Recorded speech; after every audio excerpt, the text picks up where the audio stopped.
Welcome back. In this corner, we got Kamal once again. Today, we're going to be talking about the first 9/11. Dun dun dun. On some real. And I know this might be a shocking title, but I want you guys to think about this. 9/11 was a huge thing for America. It was something that changed everything when it came to travel. Before 9/11 happened, before it occurred, it was so easy to go into an airport. TSA wasn't super bad. You had to, I wasn't alive at the time, but I've seen videos of people talking about how just free range it was to go on an airplane. It felt like back in the day, safety was on some high level stuff. Like, you didn't have to worry. And nowadays, you're looking over your corner or looking over your shoulder no matter where you are. You know what I'm saying? But the first 9/11, meaning the first thing that changed U.S. history forever. And I bet you wouldn't guess it. It is the sinking of the Titanic. Let that sink in, because it wasn't just a Leonardo DiCaprio story, all right? Which, that is one thing that I want to address right now. They have romanticized the sinking of the Titanic to keep people away from the truth that is, okay? So, the story goes like this. Mr. J.P. Morgan, a man that has evil seeping out of his nose because his nose is messed up. The people that have the disease for the nose thing, you guys aren't bad people, but J.P. Mother Plippin Morgan was a evil being that only cared about money, okay? I want to get that clear. So J.P. Morgan and a couple of his pals, right? They're sitting here. They're like, man, what America needs and what we need to take over America is to have the Federal Reserve into the American banking system. We need it in America now so we can make more money, right? Bada bing, bada boom. So his plan. Wait. Let me rewind a little bit. So there's three fellas that were like, you know what? I don't think America really needs the Federal Reserve banking system. Like, I don't think we really need that. So three people that opposed J.P. Morgan and a couple of his buddies' idea of the Federal Reserve being completely integrated into the U.S. economy. Okay. Well, those three men were like, you know what? Let's go on J.P. Morgan's big old boat. This really high-class boat. Something that's real nice. Let's all just have a good time. And J.P. Morgan was even like, you know what? I'll come on the boat ride with you. This will be a fun time for all of us to, engage and have good business talk. Woo! Right? So, J.P. Morgan is the man that funded the building of the Titanic. One. That's the numero uno. That really is a big situation, okay? Let me turn on this light so y'all can see me. Oh, yeah, baby. So number two. J.P. Morgan took out an insurance policy on the Titanic a singular month. I might be having this wrong, but it was a very, very short period of time before it took sail, right? He said, all right, let me put this on my insurance, just in case it crashes. Right. Boom. Gets that.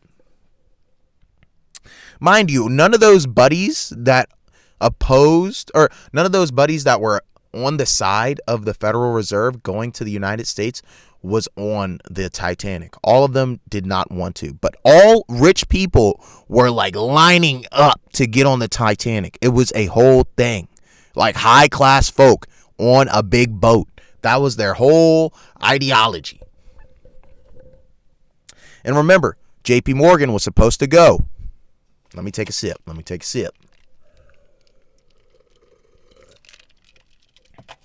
So our buddy Big Boy Nose says, what, 3 days? Yeah, 3 days before it was supposed to set sail. 3 days. Trace. He says, oh, I feel sick. Oh, I'm not feeling good. I'm just going to sit this one out.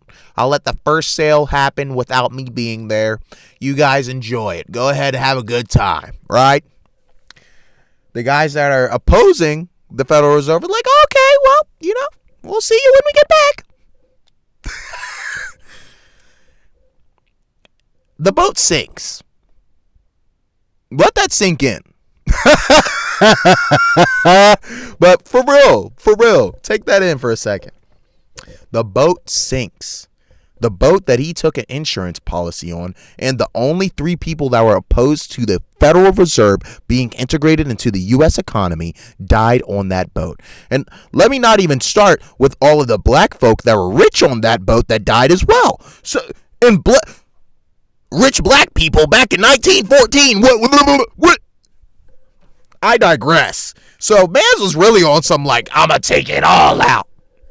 Let's restart. So, he tells somebody, you know what?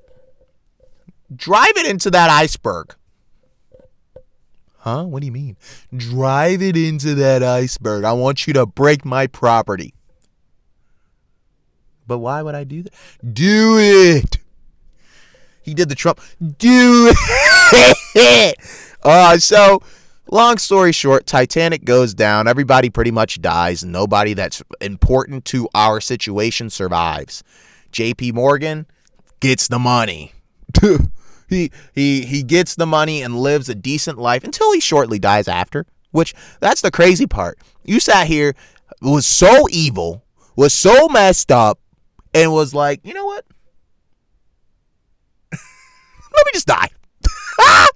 Yo, he really did some jacked up stuff. Oh, and another thing that I want people to realize, and this is, think about it now. This goes to secret society stuff.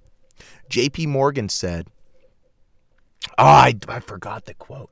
It was like, millionaires look for consultation from lawyers. Billionaires look into the stars. Meaning, he was taking, and this is, I want to get into this another time too, but he was taking advice from Aleister Crowley, and there was another lady that was she was heavily into occult practices and zodiac. Well, she was a lady that would go ahead and tell all these big guys like, hey, this is going to happen. Oh, we're going to have a seance and, ask the questions that you need to ask. Like, this lady was, I wouldn't say a witch, but she was on some witchy stuff, right? So he was getting advice from her and from Aleister Crowley, which is known as the Beast. And he's really into seances. He's really into, he made a book about it. I hope people don't really go into it, but it is a knowledgeable thing that you should look into. Not practice, but just know that it's there, because there is true evil in this world. And the true evil has already been in play for a very, very long time. But back to the whole point. The sinking of the Titanic was the biggest thing before 9/11 to mess up the whole U.S. situation, because without the Federal Reserve, I believe, well, I'm not gonna sit here and say, oh, I'm a historian or anything like that, but I think that the United States would be way better off without the Federal Reserve being integrated in our economy. Point blank period. Because they are bad, they are not a good thing, and it just encourages the U.S. to print more money instead of staying with the gold-backed situation that we had beforehand. The gold standard is what we were on. So the dollar was actually on some powerful stuff when 1914 was around. Well, now the dollar is it's a joke. The U.S. dollar's a joke. Euros are better. There's a lot of different currencies that are just more powerful, have a more powerful buying power than the U.S. dollar nowadays. And it's just getting worse for us. But I digress. That is how Mr. J.P. Morgan, Mr. Big Boy Nose Mother Pupper, messed up all of our lives before we were even born. I just want everybody to sink that in. Let that be a known thing. And, sleep on it for a little while, because I slept on it and I'm still sitting here ain't that crazy? And then they wanted to make a movie about it, acting like, Leonardo DiCaprio just wanted some coochie. No. They wanted to sink it because of actual reasons, not some willy-nilly. Like, how do you drive into an iceberg? Huh? Huh? But you've been on the sea for how long? Yeah, brother. Come on now. Shoot. But I hope y'all have a really good night. This is just, some information. Let me know if you want to know anything different. I have a lot of stuff in the vault. I know a lot of stuff that is, I wouldn't say secret knowledge because we live in the age of information, but some people might be ignorant to it because they have other things they have to worry about. Me, I just sit on the internet, research stuff, and like to know knowledge. I'm a very knowledge-driven man. I want to know everything and anything, even if the truth is something that is very sad, blatant, and messed up. I still want to know it because why not know it? Hope y'all have a very, very good night, and I hope you get the rest that you need. I hope that you eat the food that you want, and go ahead and get that cold pillow ready so you can be nice and comfortable. I'll see you on the next episode, and thanks for the conversaciones. Have a good one, guys.